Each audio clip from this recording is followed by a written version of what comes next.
Good morning students. Online classes में आपका स्वागत है।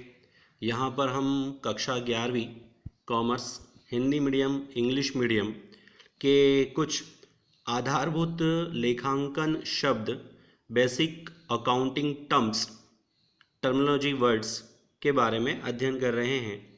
जैसा कि हमने अपने पिछले कुछ वीडियो में आपको इसमें से बहुत सारे शब्दों का मतलब समझा दिया था, जैसे बिजनेस ट्रांजैक्शन किसे कहते हैं।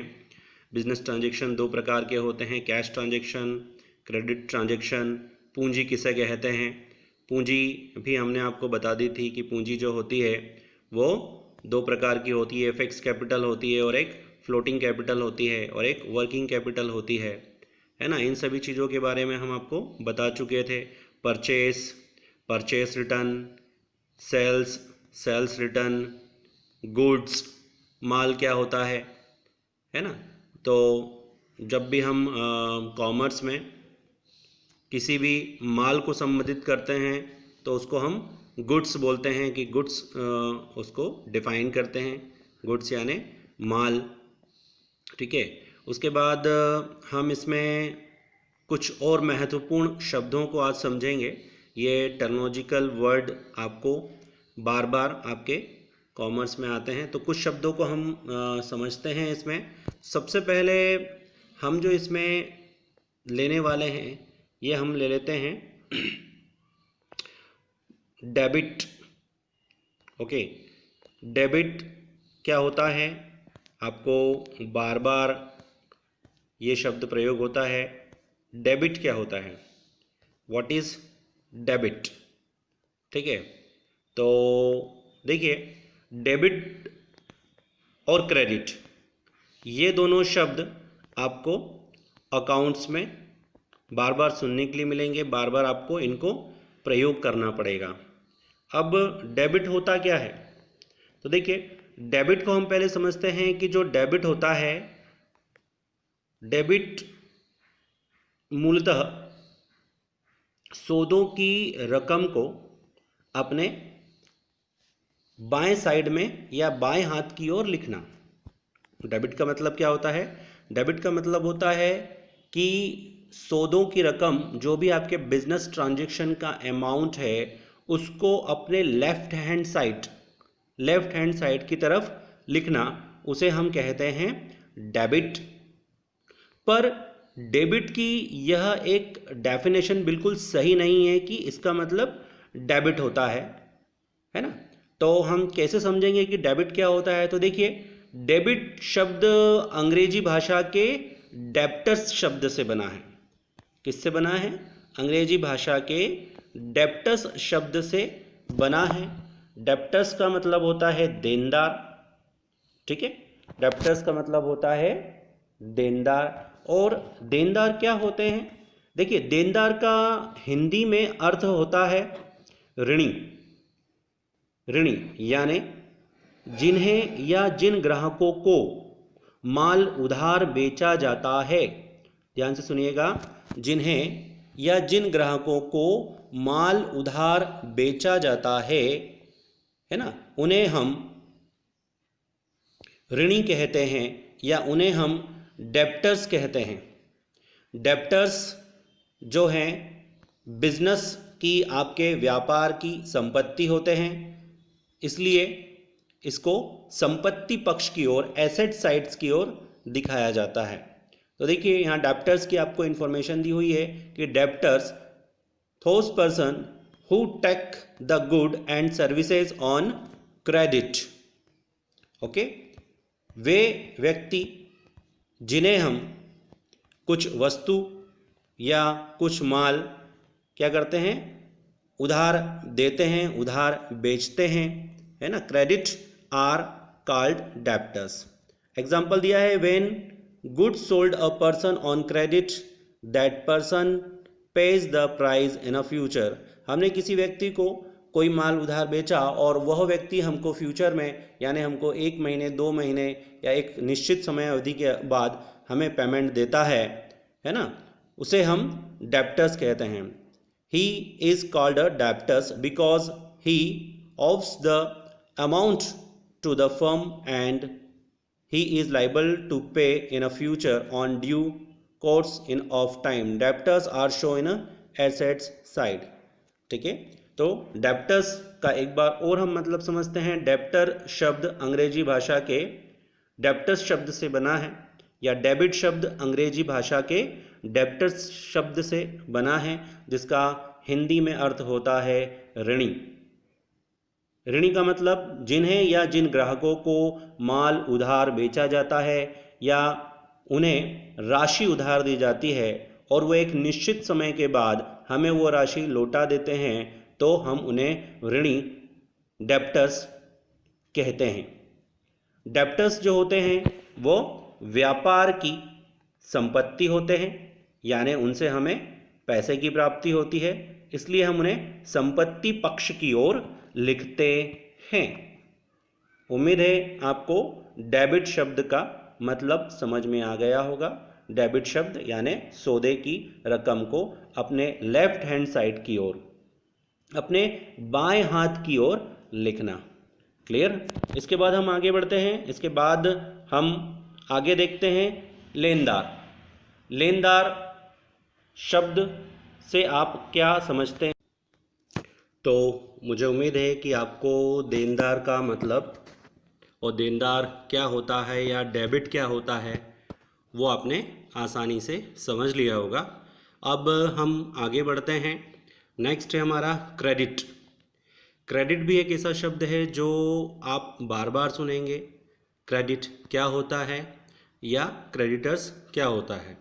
तो क्रेडिट को हम क्रेडिटर्स से जोड़ते हैं। चलिए हम इसकी डेफिनेशन समझते हैं कि क्रेडिट या जमा पक्ष किसे कहते हैं या क्रेडिटर्स किसे कहते हैं। What is meant by credit, what is meant by creditors. Okay, तो देखिए यहाँ पर हम समझते हैं कि जो क्रेडिट से आशय है या क्रेडिट जो होता है उसका एक सिंपल सा मतलब होता है कि जो भी बिजनेस ट्रांजैक्शंस की रकम होती है या जो भी हमारा ट्रांजैक्शन अमाउंट होता है उसको राइट हैंड साइड में लिखना।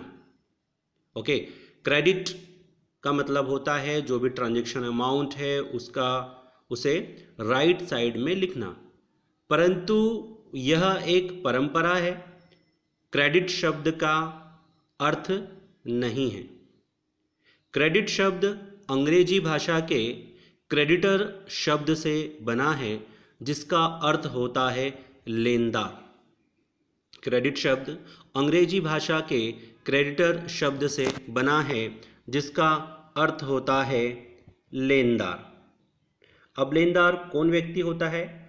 तो जिन व्यक्तियों से उधार माल खरीदा जाता है, जिन व्यक्तियों से उधार माल खरीदा जाता है या जिनसे कोई राशि उधार ली जाती है या जिनसे कोई राशि उधार ली जाती है, वे सभी ऋणदाता या क्रेडिटर्स कहलाते हैं।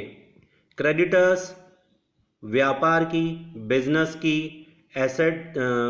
की लाइबिलिटीज़ होते हैं, दायित्व होते हैं, लाइबिलिटीज़ होते हैं, इसलिए हम इसे लाइबिलिटीज़ साइड में, बैलेंस शीट की लाइबिलिटीज़ साइड में लिखते हैं लेनदार। क्लियर? एक बार फिर समझते हैं, क्रेडिट से समझते हैं। क्रेडिट से आशय यह होता है कि जो सौदे की रकम है, जो बिजनेस ट्रांजैक्शन की रकम है, उसको राइट साइड में लिखना। परंतु यह एक परंपरा है, क्रेडिट शब्द का आशय नहीं है।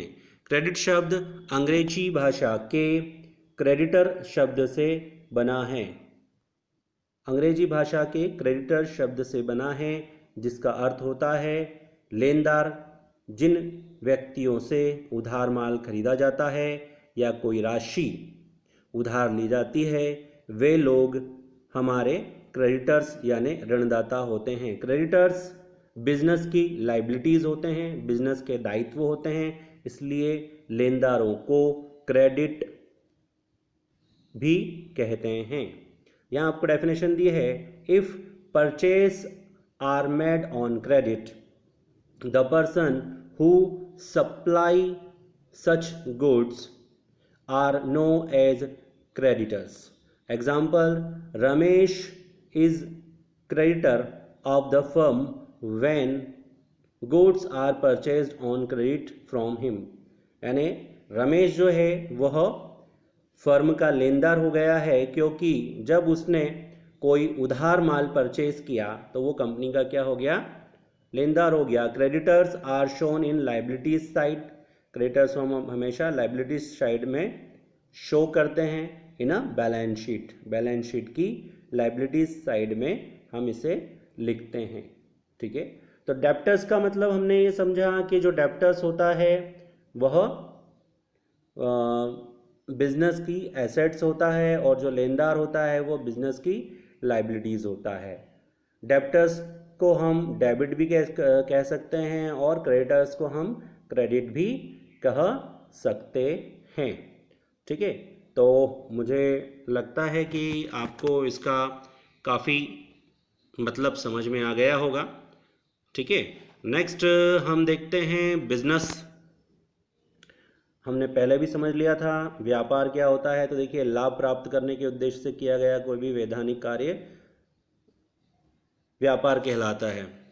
लाभ कमाने की इच्छा से, है ना, मनुष्य ने के द्वारा जो भी लीगल व्यवसाय का मतलब है जिसको भारतीय कानून के अंतर्गत आप शुरू कर सकते हैं, उसे हम बिजनेस कहते हैं। बिजनेस शब्द में जो वस्तुएं होती हैं या माल का उत्पादन है ना उसका क्रय विक्रय, परचेज सेल्स, बैंकिंग शामिल होता है, इंश्योरेंस शामिल होता है और ट्रांसपोर्टेशन आदि बिजनेस में शामिल किए जाते हैं। क्लियर? चलिए, इसमें हम आगे बढ़ते हैं। प्रमाणक, वाउचर। प्रमाणक किसे कहते हैं? वाउचर हमने अगली बार समझा था। देखिए, वाउचर्स क्या होता है, प्रमाणक क्या होता है। तो प्रमाणक का मतलब होता है, वाउचर्स का मतलब होता है the written documents which the verify in the transaction of the business are known as a voucher, invoice, receipts of payment etc are called vouchers. देखिए, वाउचर्स क्या होते हैं।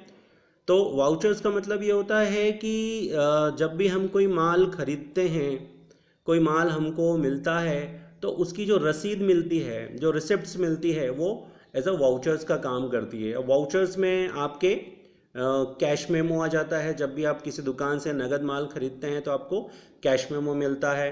कभी भी आप कोई बल्क में माल खरीदते हैं तो आपको इनवॉइस मिलता है। इनवॉइस को हम बीजक कहते हैं। जैसे कि आपने देखा होगा कि जो भी हमारे ई कॉमर्स कंपनियां अभी चल रही हैं, जैसे आप अमेज़न हुआ, गूगल हुआ, है ना, या किसी भी ऑनलाइन शॉपिंग से, होम शॉप एडी से यदि आप कोई माल मंगाते हैं, है ना, फ्लिपकार्ट वगैरह से माल मंगाते हैं, तो ये एक इनवॉइस आपको प्रिंट करके देते हैं और इनवॉइस में उस वस्तु की क्वांटिटी लिखी रहती है, उसकी क्वालिटी रहती है, डिस्क्रिप्शन में वो कहाँ का मैन्युफैक्चरिंग है और उसका ट्रेडमार्क, है ना, उसको जिसने बनाया है उसका सारा विवरण रहता है। तो यह भी हमारा एक इनवॉइस बीजक के अंतर्गत आता है। या हमने कोई माल खरीदा या हमने किसी सेवा का लाभ उठाया, उसका पेमेंट करा और उसके बदले में हमको एक रिसिप्ट्स मिल गई, एक वाउचर रिसिप्ट्स मिल गई। तो वाउचर रिसिप्ट्स हमारे लिए क्या है, एक तरह का लीगल डॉक्यूमेंट्स है, प्रमाण है। आप इसको प्रमाण के रूप में प्रस्तुत कर सकते हैं। तो इसको हम बोलते हैं वाउचर। वाउचर का मतलब होता है प्रमाणक। वो प्रमाणक क्या होता है, एक लिखित प्रमाण होते हैं जो कि हम कभी भी लीगल संबंधी कार्यों में भी, कोर्ट में भी पेश कर सकते हैं। क्लियर? चलिए, एक मोस्ट इंपॉर्टेंट चीज़ है यहाँ पर हम समझ रहे हैं, दिवालिया। ओके, इंग्लिश में बोलते हैं इंसॉल्वेंट या बैंकक्रप्ट। अब इंसॉल्वेंट या बैंकक्रप्ट क्या होता है? ठीक है, बैंकक्रप्ट, दिवालिया हो गया। जैसे आपने बहुत सारे न्यूज़पेपर्स में या कभी आपने देखा होगा कि ये व्यक्ति दिवालिया हो गया यानी अपने कर्जों को चुकाने में असमर्थ हो गया। ठीक है, या कुछ लोग बहुत सारा पैसा लेकर विदेश भाग जाते हैं और अपने आप को दिवालिया घोषित करने की कार्यवाही करवाते हैं, है ना। यानी पब्लिक से पैसा लिया है और दोबारा से पब्लिक को पैसा देने में असमर्थता जताते हैं, उसे हम दिवालिया कहते हैं। तो देखिए दिवालिया होता क्या है, तो दिवालिया जब व्यापारी अपने दायित्वों को चुकाने में असमर्थ हो जाता है तो उसे दिवालिया कहते हैं। जब भी कोई व्यापारी है, उसकी जितनी भी बिजनेस में लाइबिलिटीज़ है और वो अपनी लाइबिलिटीज़ को नहीं पूरा कर सकता है तो वो न्यायालय में जाकर अपने को दिवालिया घोषित करने के लिए आवेदन प्रस्तुत कर सकता है। जो न्यायालय है वो जो भी उसकी उचित कार्यवाही है उसको जांच पड़ताल करने के बाद यदि उसे लगता है कि यह बैंकरप्ट है तो उसे इंसॉल्वेंट या बैंकरप्ट घोषित कर दिया जाता है।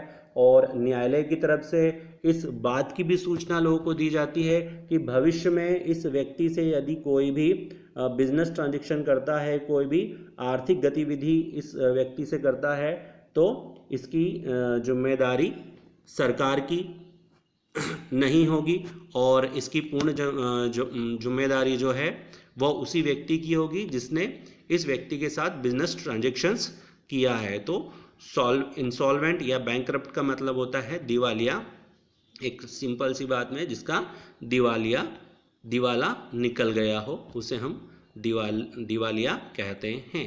ठीक है, आप ने बहुत सारे फ्रॉड केस पढ़े होंगे।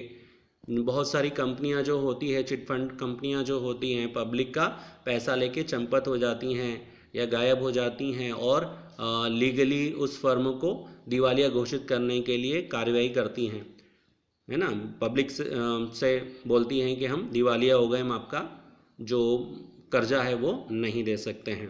क्लियर। इसके बाद हम आगे बढ़ते हैं। इसमें कुछ और इम्पॉर्टेंट चीज़ है, लागत, कॉस्ट। कॉस्ट का मतलब आप सभी जानते हैं। कॉस्ट क्या होती है, किसी वस्तु को बनाने में यानी जो उसकी बेसिक कीमत होती है, जब भी किसी वस्तु का उत्पादन कारखाने में होता है और उसे वस्तु को बनाने में जो भी रॉ मटेरियल की कॉस्ट लगती है, जो भी मैन्युफैक्चरिंग होता है, जो भी एक्सपेंसेस होता है, उन सबको मिला के उसकी कॉस्ट निश्चित की जाती है, उसे हम लागत या कॉस्ट कहते हैं। क्लियर। चलिए, इसके बाद हम एक मोस्ट इम्पॉर्टेंट टॉपिक पे जाते हैं। ये है हमारा अशोध्य ऋण। अशोध्य ऋण को हम डूबत ऋण भी कहते हैं या बैड डेब्ट्स भी कहते हैं। बैड डेब्ट्स, ये भी आपको एक वर्ड बार बार आएगा। बैड डेब्ट्स क्या होता है, तो देखिए बैड डेब्ट्स का मतलब होता है if the debtors does not make the payment standing in his name it is called bad debts. यानी यदि कोई डेप्टर्स यानी कोई ऋणदाता अपना पेमेंट सही टाइम पे या अपने दिए हुए समय पर नहीं चुकाता है तो उसे हम बैड डेब्ट्स कहते हैं, यानी डूबत ऋण कहते हैं। अब बैड डेब्ट्स को हम ऐसे भी समझ सकते हैं कि जो डूबत ऋण होता है वो एक प्रकार की बकाया राशि होती है जो हमें प्राप्त नहीं हो रही है और वो राशि को भविष्य में भी प्राप्त होने की कोई संभावना नहीं है, उसे हम बोलते हैं बैड डेब्ट्स। बैड डेब्ट्स को हम बोलते हैं अशोध्य ऋण। इम्पॉर्टेंट चीज़ है, आपको ध्यान होना चाहिए, एक इंसॉल्वेंट, दिवालिया और एक bank bad debts. Bad debts का मतलब ऐसी रकम जिसको भविष्य में आपको मिलने की कोई संभावना नहीं है, उसे हम बैड डेब्ट्स बोलते हैं। चलिए हम आगे बढ़ते हैं। इसमें मोस्ट इम्पॉर्टेंट है इसमें पेशा। ठीक है, पेशे को इंग्लिश में बोलते हैं हम प्रोफेशन। प्रोफेशन क्या होते हैं, प्रोफेशनल व्यक्ति। देखिए प्रोफेशनल व्यक्ति वो व्यक्ति होता है जो कि अपने ज्ञान के बल पर अपना पैसों का अर्जन करता है, पैसा कमाता है। Professional means that work done in order to earn income which requirement special skill, knowledge, education and pre training. For example the work of doctor, engineer, chartered accountant, lawyer, ETC, consultancy profession. देखिए पेशे के अंतर्गत कुछ विशिष्ट बुद्धि वाले, विशिष्ट योग्यता वाले व्यक्तियों को सम्मिलित किया जाता है जो अपने ज्ञान के आधार पर, अपने अनुभव के आधार पर, अपनी परामर्श के आधार पर हमारे को सेवा देते हैं और उसके बदले में पैसा प्राप्त करते हैं। विशिष्ट प्रकार के ज्ञान और प्रशिक्षण की इसमें आवश्यकता होती है, जैसे चिकित्सक हो गया, शिक्षक हो गया, वकील हो गया, है ना, और बिजनेस कंसल्टेंट हो गया, ये सभी क्या व्यक्ति क्या कहलाते हैं, आपके पेशेवर व्यक्ति कहलाते हैं। क्लियर। इसके बाद हम बट्टे को पढ़ते हैं। तो बट्टे को मतलब मालूम है आपको, ग्राहकों को दी जाने वाली छूट को बट्टा कहते हैं, डिस्काउंट कहते हैं। जो हम मॉल में जाते हैं, है ना, मॉल्स में जाते हैं, कोई भी बड़े मार्ट्स में जाते हैं, डिपार्टमेंटल स्टोर्स में जाते हैं, तो हमें आकर्षित करने के लिए विभिन्न प्रकार के छूट डिस्काउंट दी जाती है, जिससे हम ज़्यादा से ज़्यादा उन वस्तुओं को खरीदें, तो इसको हम डिस्काउंट कहते हैं। इसको पूरा डिटेल में आपको नेक्स्ट वीडियो में, इसके पहले वाले वीडियो में समझा चुका हूँ। जो डिस्काउंट होता है दो प्रकार का होता है, एक कैश डिस्काउंट होता है और एक ट्रेड डिस्काउंट होता है। कैश डिस्काउंट जो होता है वो हमेशा नगद पर ही दिया जाता है, और जो ट्रेड डिस्काउंट होता है वो नगद और उधार दोनों प्रकार की बिक्री पर दिया जाता है। ट्रेड डिस्काउंट की अकाउंट्स में कोई भी एंट्री नहीं होती है ना, जबकि कैश डिस्काउंट की अकाउंट्स में एंट्री होती है। और जो व्यापारिक बट्टा है वो ज़्यादा से ज़्यादा माल बेचने के लिए दिया जाता है, जबकि नगद बट्टा जो होता है, कैश डिस्काउंट, वो जो होता है वो समय से पूर्व अपने दिए गए भुगतान को वापस पाने के लिए दिया जाता है, जिससे व्यापारी समय से पूर्व अपने दिए जाने वाली रकम को शीघ्र भुगतान कर दे। इसे भी हम नगद बट्टे के अंतर्गत लेते हैं। बहुत महत्वपूर्ण क्वेश्चन है। व्यापारिक बट्टा और नगद बट्टे में अंतर स्पष्ट कीजिए। Difference between cash discount and trade discount, इसको मैंने पिछले वीडियो में आपको समझा दिया है। यदि आपको नहीं समझ में आया तो एक बार आप और वीडियो को देख के इसमें आगे समझ सकते हैं। देखिए आगे बढ़ते हैं हम, दोबारा से वही चीज़ें आ गई हैं। डेबिट का मतलब अभी मैं आपको समझा दिया था कि जो सौदे की रकम जो होती है उसको कहाँ लिखना रहता है, लेफ़्ट साइड में, अपने लेफ़्ट हैंड में लिखना सौदे की रकम को डेबिट कहलाता है। क्रेडिट, सौदे की रकम को अपने राइट साइड में लिखना क्या कहलाता है, क्रेडिट कहलाता है। क्रेडिट को हम क्रेडिटर्स भी कह सकते हैं और डेबिट को हम डेब्टर्स भी कह सकते हैं। मोस्ट इंपॉर्टेंट है, दोनों को अंडरलाइन कर लीजिएगा, ये आपके फेयर कॉपी में होना चाहिए। फॉर्म्स का मतलब होता है every business until which the unsold in business activities is called a firm। व्यवसायिक कार्य में संलग्न जो भी बिजनेस संबंधित कार्य को करने वाली जितनी भी इकाइयाँ हैं, जितनी भी संस्थाएं हैं, वे सभी फर्म के अंतर्गत आती हैं। ठीक है, यहाँ पर आपको लॉसेस के बारे में तो बता रखा है, लॉसेस भी बता दिया था मैंने आपको कि जो लॉस होता है वो दो प्रकार का होता है, एक होता है नॉर्मल लॉस और एक होता है एबनॉर्मल लॉस। सामान्य हानि और असामान्य हानि। सामान्य हानि प्राकृतिक कारणों से होती है और असामान्य हानि जो होती है वो मनुष्यकृत कारणों से होती है, और असामान्य हानि को रोका जा सकता है जबकि सामान्य हानि को नहीं रोका जा सकता है। सामान्य हानि में धूप, बारिश, तूफान आदि के कारण जो भी आपको हानि होती है वो सामान्य हानि में के अंतर्गत आती है। बाढ़ से हानि सामान्य हानि के अंतर्गत आती है, जबकि माल का चोरी हो जाना, आग में जलकर नष्ट हो जाना, एक्सीडेंट हो जाना, loss by fire, loss by accidents, loss by thief, ये सभी जो होते हैं एबनॉर्मल लॉस के अंतर्गत आते हैं। ठीक है, यहाँ पर और आपको कुछ शब्दों के बारे में दे रखा है, मोस्ट इम्पॉर्टेंट है, इनको भी एक बार आप देख लीजिए क्या क्या चीज़ें होती हैं। देखिए यहाँ दे रखा है आपको मूर्त संपत्तियाँ। मूर्त संपत्तियों से मतलब क्या होता है, मूर्त संपत्तियों का मतलब होता है टेंगिबल एसेट्स। तो मूर्त संपत्तियां यानी जिनको हम छू सकते हैं, जिनको हम स्पर्श कर सकते हैं, जिनको हम देख सकते हैं, उन्हें हम टेंगिबल एसेट्स कहते हैं। Tangible assets having physical assistance which can be seen and touch are non tangible assets. ठीक है, उन्हें हम क्या क्या कहते हैं, टेंगिबल एसेट्स कहते हैं। क्लियर, यानी ऐसी चीज़ें जिन्हें हम देख सकते हैं, छू सकते हैं। कौन कौन सी चीज़ें होती हैं ऐसी, कौन कौन संपत्तियाँ होती हैं, भूमि, भवन, मशीन, फर्नीचर। क्लियर, ये सारी चीज़ें क्या होती हैं, हमारी टेंगिबल एसेट्स में आती हैं। उसके बाद दे रखा है आपको अमूर्त संपत्तियाँ, इनटेंगिबल एसेट्स। तो ऐसी संपत्तियाँ जिन्हें हम देख नहीं सकते हैं और ना ही स्पर्श कर सकते हैं, उन्हें हम इंटेंगिबल एसेट्स कहते हैं, जैसे आपका गुडविल, ख्याति और पूर्वदत्त व्यय, prepaid expenses. Those assets which can not be seen and touch are known as intangible assets, for example goodwills, है ना, उसके बाद प्रीपेड एक्सपेंसेस, ये सारी चीज़ें आपकी इंटेंगिबल एसेट्स में के अंतर्गत आती हैं। क्लियर? तो आई होप ये वीडियो आपको अच्छा लगा होगा और इसमें और भी कुछ महत्वपूर्ण जानकारियाँ और दे रखी हैं जिनके बारे में हम एक बार और थोड़ा सा समझ लेते हैं। यहाँ पर आपको दे रखा है, देखिए, जीवित स्टॉक। जब भी हम कॉमर्स में सवालों को करेंगे, हमारे कुछ जीवित स्टॉक से संबंधित सवाल होते हैं जिन्हें हम लिव स्टॉक कहते हैं।